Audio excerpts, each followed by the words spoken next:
اللہ کا شکر ادا کرنا۔ چنانچہ جو بندہ اللہ کی نعمتوں کا شکر خوب ادا کرتا ہے اللہ تعالیٰ اس کو اور زیادہ رزق عطا فرما دیتے ہیں۔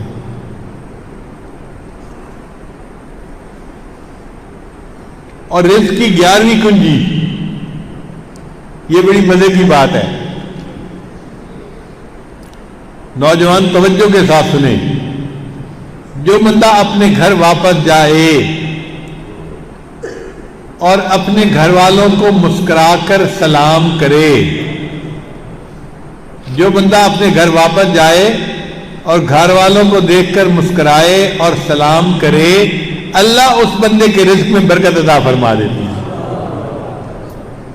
اور یہ کام شیطان مشکل بنا دیتا ہے، اس لیے گھر جاتے ہیں تو شکل بنی ہوئی ہوتی ہے،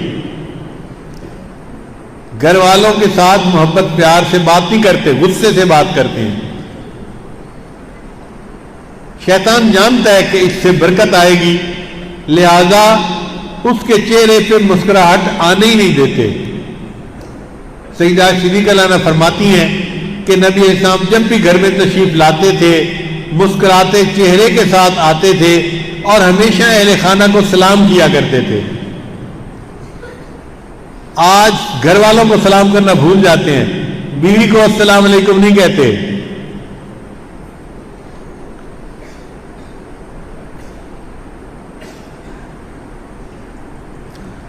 حدیث مبارکہ کے الفاظ ہیں رجل دخل بیتہ بسلام فہو ضامن علی اللہ، جو بندہ گھر میں داخل ہو مسکرا کر اپنی بیوی بچوں کو سلام کرے اس کا رزق پہنچانا اللہ کے ذمے ہو جاتا ہے۔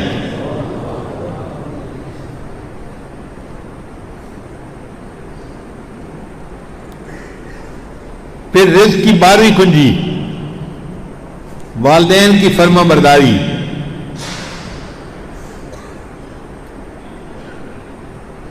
حدیث مبارکہ میں ہے کہ 5 چیزوں سے اللہ تعالیٰ رزق میں برکت دے دیتے ہیں۔ جو بندہ اللہ کے راستے میں خرچ کرتا ہو اس کے رزق میں، جو صلہ رحمی کرتا ہو اس کے رزق میں، جو بندہ ہمیشہ باوضو رہے اس کے رزق میں، اور جو والدین کی فرما برداری کرے اللہ اس کے رزق میں بھی برکت عطا فرما دیتے ہیں۔ رزق کی 13ویں کنجی ہمیشہ باوضو رہنا۔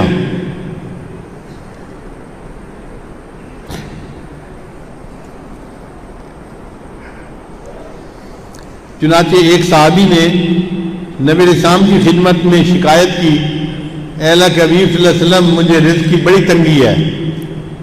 نبی اسلام نے جواب میں فرمایا دم علی الطہارتی، تم ہر وقت باوضو رہا کرو، یوسع علیک کا رزق، اللہ تمہارے رزق کو وسیع کر دیں گے۔ یہ عادت کی بات ہے، جیسے ہمیں بے وضو رہنے کی عادت ہے، آج نیت کرے کہ نہیں ہم ہر وقت باوضو رہیں گے، جب واش روم میں گئے تو وضو کر کے نکلیں، نماز کا ٹائم ہے یا نہیں بس باوضو ہو جائیں، پھر وضو ٹوٹے پھر وضو کر لیں، پھر وضو ٹوٹے پھر وضو کر لیں۔ جو بندہ ہر وقت باوضو رہے گا اللہ اس کے رزق میں برکت عطا فرما دیں گے۔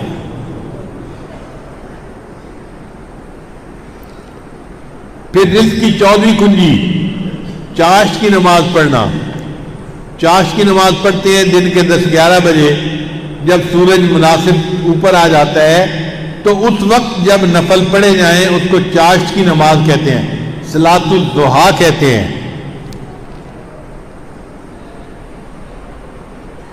جو بندہ اس وقت نماز ادا کرتا ہے اللہ اس کے رزق میں برکت عطا فرما دیتے ہیں۔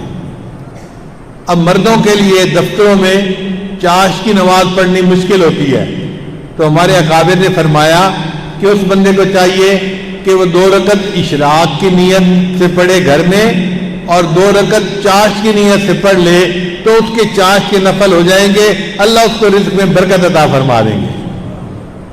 یہ کام تو سارے ہی کر سکتے ہیں نا۔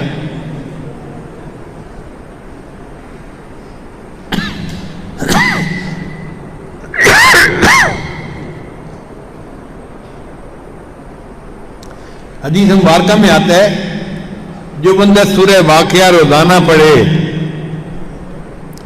من قرأ سورۃ الواقعۃ کل لیلۃ، جو بندہ ہر رات میں سورہ واقعہ پڑھے، لم تصب فاقۃ ابدا، اس کو کبھی فاقہ نہیں پہنچ سکتا، اللہ تعالیٰ اس کے رزق میں برکت عطا فرمائیں گے۔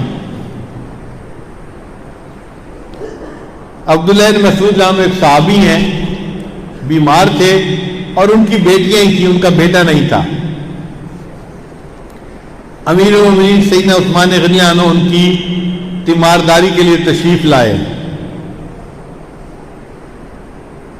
تو حضرت عثمان غنی عنہ نے فرمایا کہ آپ کی بیٹیاں ہی بیٹیاں ہیں، بیٹا تو ہے نہیں، تو میرا دل چاہتا ہے کہ میں آپ کو اپنے پیسے سے کافی بڑی رقم ہدیہ کر دوں۔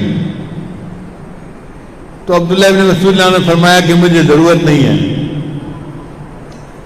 ان کا آپ کو ضرورت کیوں نہیں ہے؟ آپ کی بیٹیاں ہیں اور بیٹا ہے نہیں، تو ضرورتیں تو زندگی کی ہوتی ہیں۔ تو عبداللہ بن مسعود نے جواب دیا کہ نبی علیہ السلام نے مجھے فرمایا تھا کہ جو بندہ سورہ واقعہ کو ہر رات پڑھ لیتا ہے، اللہ اس کو رزق کی تنگی سے بچا لیتا ہے۔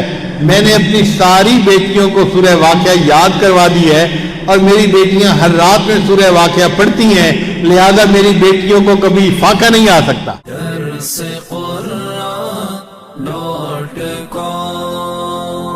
www.darsequran.com